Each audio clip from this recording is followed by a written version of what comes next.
Good morning student. बेटा आज का अपना टॉपिक है एम्ब्रियोजेनेसिस, भ्रूणोद्भव या भ्रूण का विकास। ठीक बेटा, इससे पहले जो अपना जो टॉपिक था वो था एंडोस्पर्म भ्रूणपोष। अब दूसरा अगला टॉपिक जो है एम्ब्रियोजेनेसिस यानी भ्रूणोद्भव। देखिए बेटा, भ्रूणोद्भव क्या है कि जब निषेचित एग सेल निषेचित एग सेल जो होती है ये जाइगोट कहलाती है। निषेचित जो एग सेल होती है वो क्या कहलाती है? जाइगोट, युग्मनज कहलाती है। और ये युग्मनज जो होता है ये युग्मनज बीजाणुद्भिद पीढ़ी जो होती है, स्पोरोफाइट या बीजाणुद्भिद पीढ़ी जो होती है इसकी प्रथम कोशिका होती है। जाइगोट जो निषेचित अंड कोशिका होती है, ये जाइगोट जो है बीजाणुद्भिद पीढ़ी जो है उसकी प्रथम कोशिका होती है जाइगोट। ठीक है बेटा। और इससे पूर्व, अब जो जाइगोट है इसमें पूर्व निर्धारित इसमें विभाजन होते हैं और इन विभाजन जो है उनसे भ्रूण का विकास होता है। जाइगोट में जो है अपूर्व निर्धारित विभाजन होंगे और उन विभाजन से जो है कि भ्रूण जो है उसका निर्माण होता है। ठीक है बेटा। तो निषेचित एग सेल जो जाइगोट कहलाती है, जो बीजाणुद्भिद पीढ़ी जो है उसकी प्रथम कोशिका होती है। अब इस जाइगोट में निर्धारित विभाजन होते हैं जिनसे भ्रूण का निर्माण होता है। अतः जाइगोट से परिपक्व भ्रूण निर्माण की जो क्रिया है वो एम्ब्रियोजेनेसिस कहलाती है। एम्ब्रियोजेनेसिस, परिपक्व भ्रूण का जो निर्माण होता है जाइगोट से, वो क्रिया जो है एम्ब्रियोजेनेसिस या भ्रूणोद्भव कहलाती है। ठीक बेटा। एक परिपक्व भ्रूण जो है उसकी संरचना में कौन कौन से भाग होते हैं वो हमें देखने हैं कि एक परिपक्व भ्रूण है और इसकी संरचना में कौन कौन से भाग हैं। एक तो देखिए बेटा, इसमें कोटेलेडोन्स यानी बीज पत्र जो है ये उपस्थित होते हैं। एपिकोटाइल बीज पत्रोपरिक होता है। प्लूम्यूल्स यानी प्रांकुर और एम्ब्रियनल एक्सस यानी भ्रूणीय अक्ष इसमें उपस्थित होता है। हाइपोकोटाइल यानी बीज पत्राधार इसमें उपस्थित होता है। रेडिकल यानी मूलांकुर और रूट कैप यानी मूल गोप या मूल आवरण जो है ये इसमें उपस्थित होता है। ये है एक परिपक्व भ्रूण जिसकी जो है संरचना बताई गई है। इसमें बीज पत्र उपस्थित है। एपिकोटाइल यानी बीज पत्रोपरिक ये उपस्थित है। भ्रूण प्रांकुर जो है ये उपस्थित है। भ्रूणीय अक्ष इसमें उपस्थित है। बीज पत्राधार ये उपस्थित है। मूलांकुर उपस्थित है और इसमें मूल गोप उपस्थित है। और ये परिपक्व जो भ्रूण है इसका निर्माण जाइगोट से होता है और इस जाइगोट में पूर्व निर्धारित विभाजन होंगे और उन्हीं विभाजन से भ्रूण का निर्माण होगा। अर्थात ये जाइगोट से परिपक्व भ्रूण बनने की जो क्रिया है ये एम्ब्रियोजेनेसिस कहलाती है, भ्रूणोद्भव कहलाती है। ठीक है। अब भ्रूण का उद्भव कैसे होता है इसके कुछ नियम दिए गए हैं। तो भ्रूणोद्भव के नियम, भ्रूण का उद्भव कैसे होता है के नियम, भ्रूणोद्भव के नियम यानी भ्रूण का उद्भव जो है वो विकास किस प्रकार होता है उसके कुछ नियम हैं। जिसमें पहला जो नियम आता है वो नियम है मितव्ययता का नियम। मितव्ययता का नियम। देखिए बेटा, मितव्ययता का नियम क्या है? ये नियम ये कहता है कि भ्रूण के द्वारा केवल उतनी ही कोशिकाएं बनाई जाती हैं। भ्रूण के द्वारा केवल उतनी ही कोशिकाएं बनाई जाती हैं जो आवश्यक होती हैं। भ्रूण के द्वारा केवल उतनी ही कोशिकाएं निर्मित की जाती हैं जो आवश्यक होती हैं।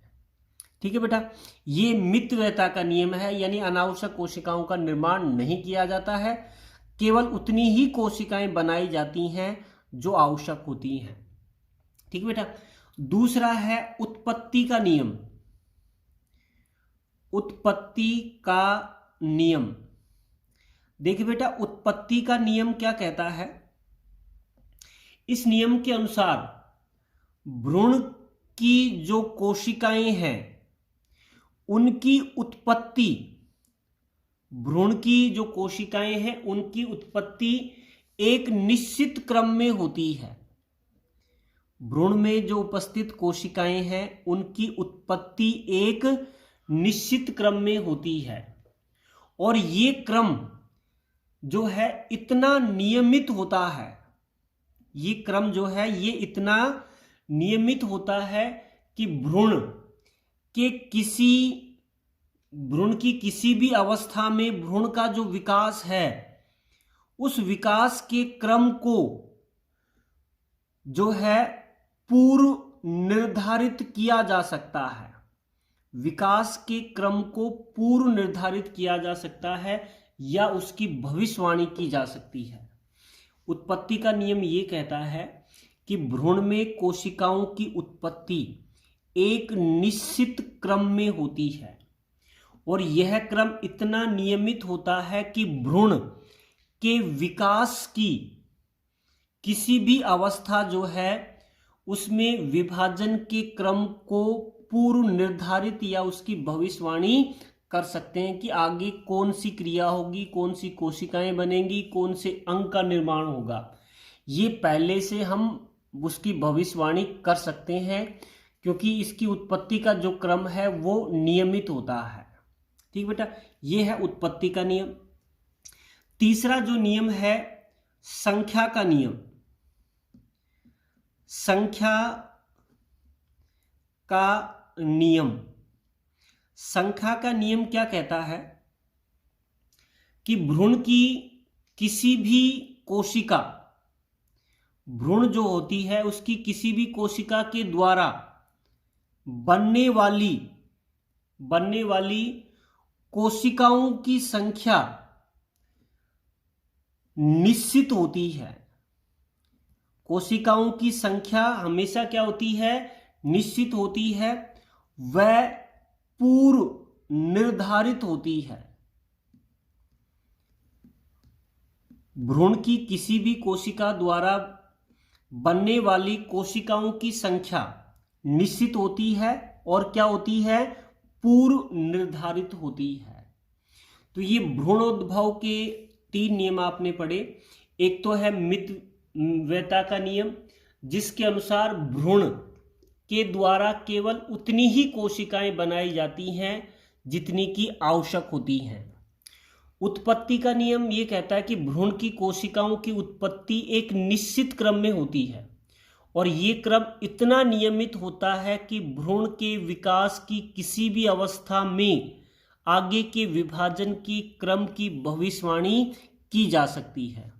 और तीसरा ये नियम है संख्या का नियम, और ये कहता है कि भ्रूण की किसी भी कोशिका के द्वारा बनने वाली कोशिकाएं जो हैं उनकी संख्या निश्चित भी होती है और पूर्व निर्धारित भी होती है। ये क्या हो गया? संख्या का नियम। तो भ्रूणोद्भव जो है उसके 3 नियम हो गए। उसके बाद बेटा चौथा नियम देखते हैं। चौथा नियम कौन सा है? नंबर 4 है, वो है स्थान का नियम।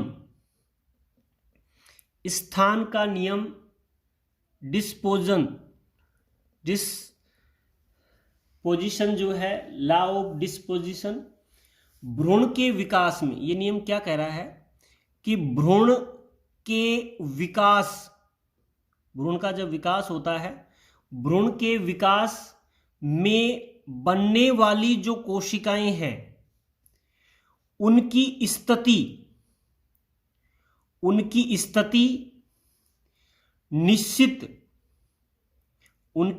जो है निश्चित व पूर्व निर्धारित होती है। ये नियम क्या कह रहा है, स्थान या स्थिति का नियम कह सकते हैं आप इसे, कि भ्रूण विकास के दौरान जो कोशिकाएं बनती हैं उनकी स्थिति निश्चित होती है। कहाँ स्थित होंगी ये भी निश्चित है, और ये पहले से ही निर्धारित होता है कि भ्रूण में जो भी कोशिकाएं बनेंगी उनकी स्थिति क्या है, और ये स्थिति पूर्व निर्धारित होती है। ठीक है बेटा। पांचवा नियम है गंतव्य का नियम। गंतव्य का नियम जो है ये क्या कहता है, इसके नियम के अनुसार प्राथमिक भ्रूण में बनने वाली जो कोशिकाएं हैं वो एक निश्चित अंग का निर्माण करती हैं। ये भ्रूण विकास के दौरान जो होता है कि प्राथमिक भ्रूण में कौन सी कोशिका किस अंग का निर्माण करेगी, ये पूर्व में ही निर्धारित होता है कि वो कोशिका आगे चलकर किस अंग का निर्माण करेगी, ये पूर्व में ही निर्धारित होता है। ठीक बेटा। तो ये 5 नियम हैं कि भ्रूणोद्भव का विकास कैसे होता है। एक तो मितव्ययता का नियम, दूसरा उत्पत्ति का नियम, तीसरा संख्या का नियम, चौथा स्थान का नियम, और 5वां गंतव्य का नियम। ठीक बेटा। उसके बाद अब भ्रूण का विकास देखिए बेटा कैसे कैसे होता है वो देखना है हमें। भ्रूण का विकास कैसे होता है कि एंजियोस्पर्म यानी आवृत बीजी जो पादप होते हैं उनके भ्रूण में प्रथम विभाजन जो होता है, प्रथम विभाजन जो है ये विभाजन अनुप्रस्थ होता है। प्रथम विभाजन कैसा होता है, अनुप्रस्थ। और अनुप्रस्थ विभाजन होने से जो ऊपर की ओर कोशिका बनती है वो कहलाती है एपिकल सेल कहलाती है, और नीचे की ओर जो कोशिका बनती है उसे बोला जाता है बेसल सेल। एपिकल सेल और बेसल सेल जो है इनका निर्माण होता है, क्योंकि आवृत बीजी जो पादप होते हैं उनके भ्रूण में या जाइगोट जिसको बोल सकते हैं उसमें प्रथम विभाजन कैसा होता है, अनुप्रस्थ। और अनुप्रस्थ विभाजन होने से ऊपर की ओर जो कोशिका बनेगी वो एपिकल सेल कहलाती है, और नीचे की ओर जो कोशिका बनती है वो बेसल सेल कहलाती है। एपिकल जो सेल है ये निभागीय सिरे पर स्थित होती है, जबकि बेसल सेल जो होती है ये बीजांड द्वारीय जो सिरा होता है उस सिरे पर उपस्थित होती है। दोनों कोशिकाएं जो हैं, 2 कोशिकीय अवस्था है, इससे लेकर भ्रूण में अंग विभेदन की समस्त जो क्रियाएं हैं, भाई जैसे 2 कोशिकाएं बनी हैं, अब इन 2 कोशिकाओं से भ्रूण में अंग विभेदन की क्रिया होगी। क्या क्रिया होगी, अंग विभेदन। इन्हीं 2 कोशिकाओं से भ्रूण के सभी अंगों का क्या होगा, निर्माण होगा। तो सभी अवस्थाओं में जो भ्रूण होता है अंग विभेदन तक उसे प्रोएम्ब्रियो कहा जाता है। वो क्या कहलाता है, प्रोएम्ब्रियो। यानी प्रोएम्ब्रियो किसे कहोगे, दो कोशिकीय अवस्था से लेकर भ्रूण में अंग विभेदन तक की सभी अवस्थाओं में जो भ्रूण है वो क्या कहलाएगा? प्रो एम्ब्रियो कहलाता है। देखिए बेटा, जब एक नरयुग्मक अंड कोशिका को निषेचित करता है तो द्विगुणित जाइगोट जो है उसका निर्माण होता है। ठीक है, अब इस जाइगोट में एक अनुप्रस्थ विभाजन होता है और अनुप्रस्थ विभाजन होने से दो कोशिकाएं जो हैं उनका निर्माण होता है। ठीक है, जिसमें ऊपर वाली जो कोशिका है वो क्या कहलाएगी? एपिकल सेल कहलाती है, और नीचे वाली जो कोशिका है ये बेसल सेल या आधारीय कोशिका कहलाती है। ठीक है, अब इस एपिकल सेल और आधारीय सेल जो है इसके द्वारा भ्रूण का पूर्ण विकास होता है, और वो किस तरह होता है वो हमें अब एक एक करके देखना है, जिसमें हम सबसे पहले जो है लेते हैं द्विबीजपत्री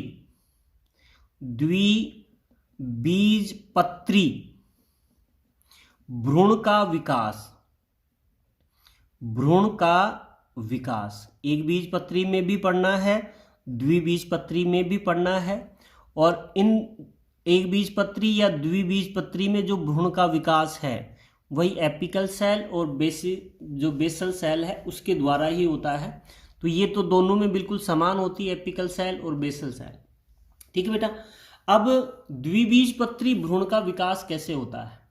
देख बेटा, अनुप्रस्थ विभाजन होने के बाद जो एपिकल सेल्स और बेसल सेल्स बनती हैं उनका क्या योगदान होता है?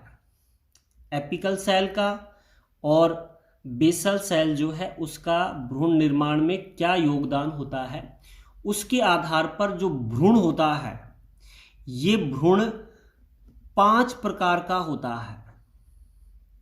किसके आधार पर? कि भ्रूण में जो एपिकल सेल है और बेसल सेल जो है उसमें क्या योगदान होता है भ्रूण निर्माण में, उसके आधार पर जो भ्रूण है ये 5 प्रकार के होते हैं। ठीक बेटा, सबसे पहला जो भ्रूण का प्रकार हम लेते हैं, इस प्रकार में क्या होता है कि दो कोशिकीय जो भ्रूण होता है उसमें एपिकल सेल जो होती है इसमें अनुदैर्घ्य विभाजन होते हैं, जबकि बेसल सेल जो होती है इसमें अनुप्रस्थ विभाजन होते हैं। एपिकल सेल्स में कौन से विभाजन? अनुदैर्घ्य विभाजन, और बेसल सेल जो है उसमें अनुप्रस्थ विभाजन होते हैं।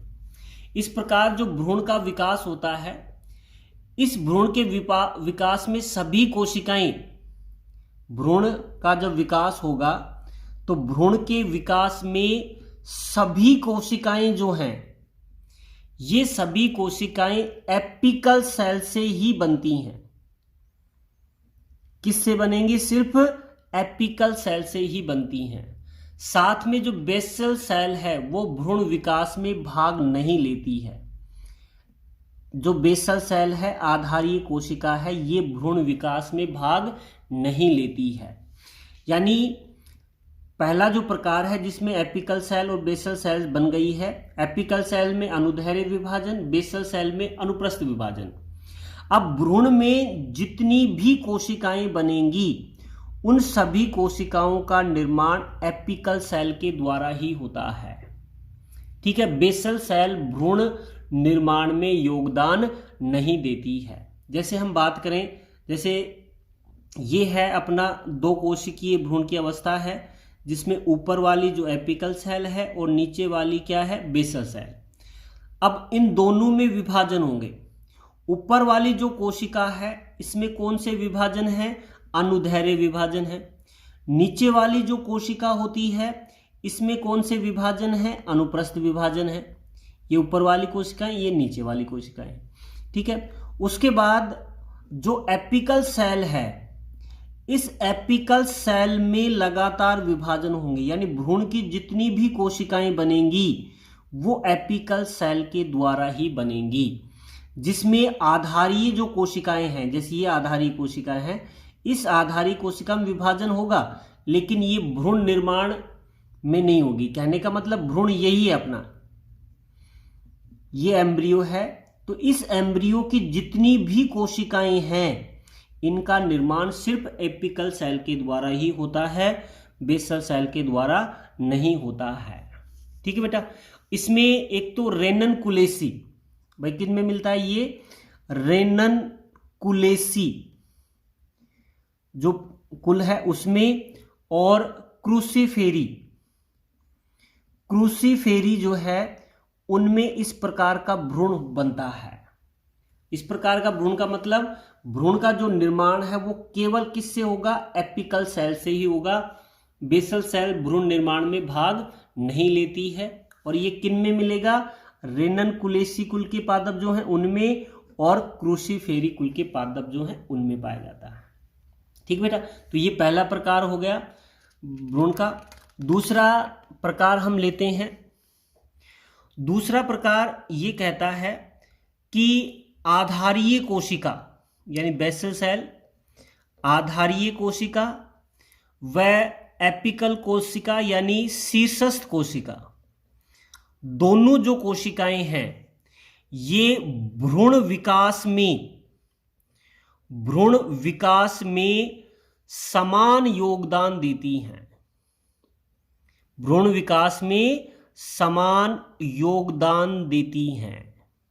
आधारीय कोशिका भी समान योगदान देती है, और शीर्षस्थ कोशिका यानी एपिकल सेल्स भी और बेसल सेल जो है ये दोनों भ्रूण विकास में समान योगदान देती हैं। ठीक है बेटा। और ऐसा जो भ्रूण जो है वो मिलता है, एक तो एस्ट्रेसी जो कुल है उसमें ये बनता है।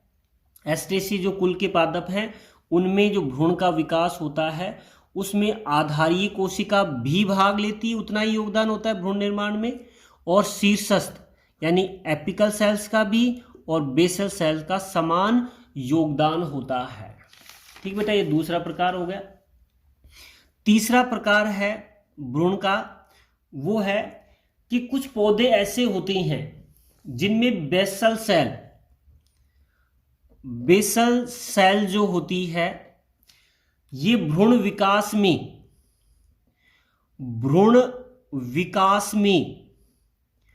बहुत कम योगदान देती है, या न के बराबर योगदान देती है। बेसल सेल जो है आधारीय कोशिका, ये भ्रूण विकास में बहुत कम भाग लेती है या न के बराबर भाग लेती है। आधारीय जो कोशिका है ये बेसल सेल जो है ये केवल निलंबक का निर्माण करती है। ये किसका निर्माण करेगी, सिर्फ निलंबक का। तो ये तीसरा प्रकार ये कह रहा है कि जो आधारीय कोशिका बेसल कोशिका है ये भ्रूण विकास में बहुत कम योगदान देती है, न के बराबर योगदान होता है भ्रूण विकास में, और ये केवल निलंबक जो है उसका निर्माण करती है। जैसे हम बात करें कि जैसे ये भ्रूण है, ठीक है, भ्रूण का ये जो निचला भाग है ये निलंबक कहलाता है, तो निलंबक का जो निर्माण है वो बेसल सेल करेगी, और जो भ्रूण जो है इसका जो निर्माण होता है वो एपिकल सेल्स के द्वारा ही होता है। ठीक है, ये सोलेनेसी, ये किसमें मिलेगा, ये भ्रूण सोलेनेसी कुल के जो पादप हैं उनमें ये मिलता है, और थिएसी कुल के पादपों में और सोलेनेसी कुल के पादपों में इस प्रकार का भ्रूण होता है। ठीक है बेटा, और इसी कारण इसे सोलेनोइड भ्रूण भी कहा जाता है। ये क्या कहलाएगा, सोलेनोइड। भाई सोलेनेसी कुल में मिलता है तो इसलिए सोलेनोइड जो है इसे विकास कहा जाता है भ्रूण का। उसके बाद नंबर 4 जो है उसमें क्या है कि इस प्रकार के भ्रूण में जो आधारीय कोशिका यानी बेसल सेल जो होती है, आधारीय जो कोशिका होती है इसमें कोई विभाजन नहीं होता है, किसी भी प्रकार का इसमें विभाजन नहीं होता है। यदि निलंबक का निर्माण होता है तो वो भ्रूणीय सेल्स के द्वारा ही होता है। चौथा प्रकार का जो भ्रूण है उसमें आधारीय जो कोशिका है इसमें कोई विभाजन नहीं होता है, यानी विभाजन केवल किस में होते हैं, एपिकल सेल में होते हैं। अगर इसमें निलंबक बनता है तो वो निलंबक भ्रूणीय कोशिकाओं के द्वारा ही बनता है। ठीक है, और ये किन में मिलता है,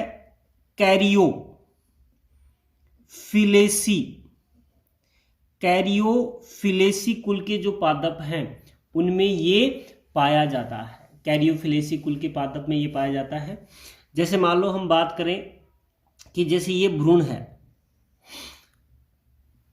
और ये है उसकी आधारीय कोशिका, तो आधारीय कोशिका में किसी भी प्रकार का विभाजन नहीं होगा।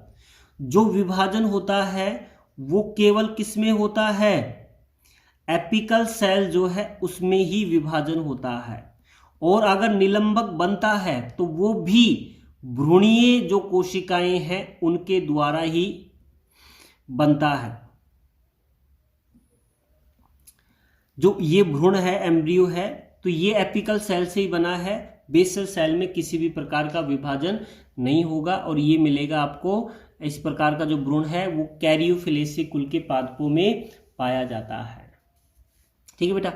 पांचवा जो प्रकार है भ्रूण का वो है, इसमें आधारीय कोशिका, बेसल सेल्स, आधारीय कोशिका और शीर्षस्थ जो कोशिका है यानी एपिकल सेल्स है, दोनों भ्रूण के निर्माण में बराबर भाग लेती हैं। दोनों जो हैं वो भ्रूण के निर्माण में बराबर भाग लेती हैं। आधारीय कोशिका भी बराबर भाग लेती है और शीर्षस्थ कोशिका भी बराबर भाग लेती है। और ये पाया जाता है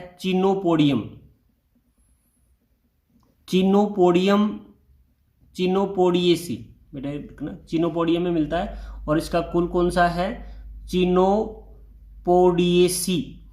जो कुल है उसके सदस्यों में ये पाया जाता है, जिसमें आधारीय कोशिका और शीर्षस्थ कोशिका दोनों कोशिकाएं भ्रूण विकास में समान योगदान देती हैं।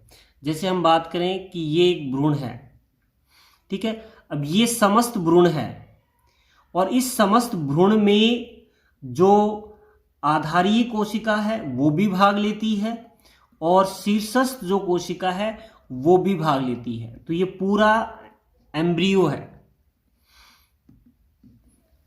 है और इसके निर्माण में कौन, आधारीय कोशिका भाग भी लेती है और शीर्षस्थ कोशिका भाग लेती है। और ये किन में पाई जाती है, चिनोपोडियेसी कुल के जो पादप हैं उनमें पाया जाता है। ठीक है बेटा, तो ये हो गया 5 प्रकार के भ्रूण। और ये 5 प्रकार के भ्रूण किस आधार पर रखे गए हैं कि उसमें आधारीय कोशिका और शीर्षस्थ जो कोशिका है वो अपना भ्रूण विकास में किस प्रकार योगदान देती है। क्या आधारीय कोशिका से बनता है या शीर्षस्थ कोशिका से बनता है या दोनों से बनता है या केवल शीर्षस्थ कोशिका से बनता है, तो उसके आधार पर ये 5 प्रकार के भ्रूण हैं। ठीक बेटा, आज के लिए इतना ही। Thank you.